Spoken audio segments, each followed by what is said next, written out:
Hey everyone, Nick Espinoza, your chief security fanatic here, and today we are talking about distractions because distractions, especially at your home office, are causing cybersecurity errors. And I found this absolutely interesting.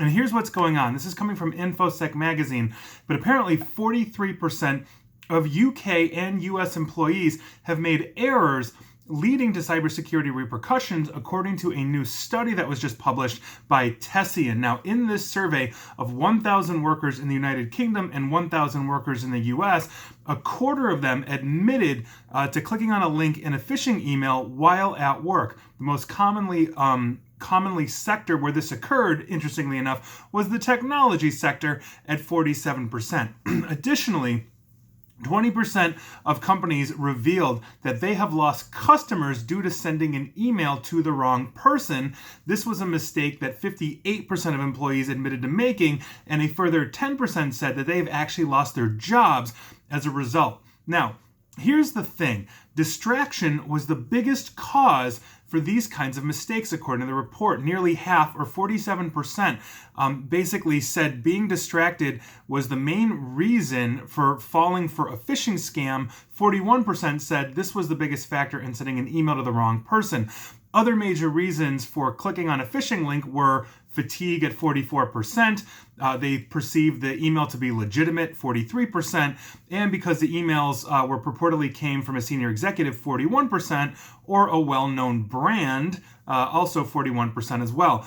Over half of the workers, 52%, said that they've made more mistakes at work when they are stressed. I think that's true for probably 100% of the population. 43% said they made more mistakes when they were tired. 41% said distracted. Now, interestingly enough, 57% of workers stated they are more distracted when working from home, which is a situation we find ourselves in. Now, this analysis was undertaken in April during the height of the COVID-19 pandemic, and it suggests that disruption and additional stress, obviously of everybody scrambling, and distractions of remote working are making organizations more vulnerable to cyber attacks that are essentially facilitated by human error. Now, I have a ton of thoughts on this because I think this is like right up my alley, and I found this really fascinating, but I think there are some caveats here.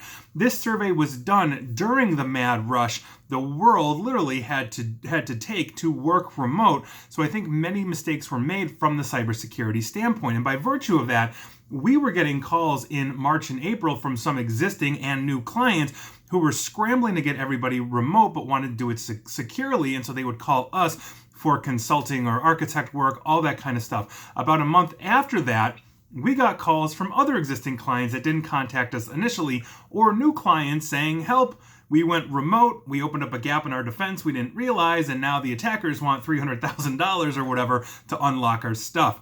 That was the next round that we got. Now, during the period of this survey, and thanks to my work with the COVID-19 Cyber Threat Coalition, I can honestly tell you that there was a complete explosion of phishing, basically all using the coronavirus as the phishing lure. Add to that a scrambling and somewhat panicked population into the mix, and a rise in successful breaches was essentially inevitable with this. So this survey was done right at the height of this, and so I'd love to see the survey done again now that we've all settled in. We all have these kinds of things. And I think this really underscores the need for employee training. Law number 3 of the 5 laws of cybersecurity is humans trust even when they shouldn't. And if you add distraction on top of that, then we're just gonna, oh yeah, this looks legit from the boss, click the link, or oh my God, I do need to buy toilet paper or PPE or, whatever those things are. And so this really underscores that we need a process, to make sure that we are validating, that we are thinking before we're sending all these kinds of things. If you've ever sent me anything on any of the social media platforms that say, hey, come check out my article and it's a PDF or a document, I never open those kinds of things. I fully state it. I respond to people saying, thanks for this, but I don't open things. And if I am getting information from people that I know, let's say I've requested it or whatever it is, I still put it through a vetting process to make sure that it is legitimate and I don't have exceptions to that. And working from home, and all of that, there are obviously plenty of distractions that any person is going to have. Not to mention the Netflixes, the music, the everything else that you can possibly have. Or if you've got kids, them running in and out of your office or yelling in the background while you're trying to focus on something. I mean, there's so many distractions. But by virtue of that, we then click things, open things, unlock things, do things we shouldn't. And I think that's something that we really need to be focused on. And the survey results basically show this. If we are under stress due to an immediate and urgent migration from office to remote in the middle of a pandemic and nobody can buy toilet paper and on, it becomes very hard to sit there and focus on those things that are not going to get you hacked, which means good processes for opening messages and all that kind of stuff. So that is your news of the day. I thought it was absolutely fascinating. I'd love to hear your thoughts on this because I'm sure that almost all of us have some kind of story, if not something we've personally done.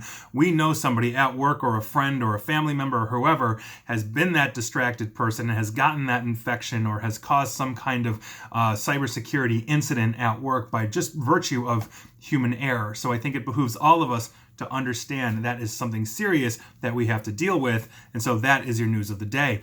And please like, share, follow me here on Facebook and Twitter at NickAESP. And please feel free to subscribe to me at YouTube as well. And as always, stay safe and stay online.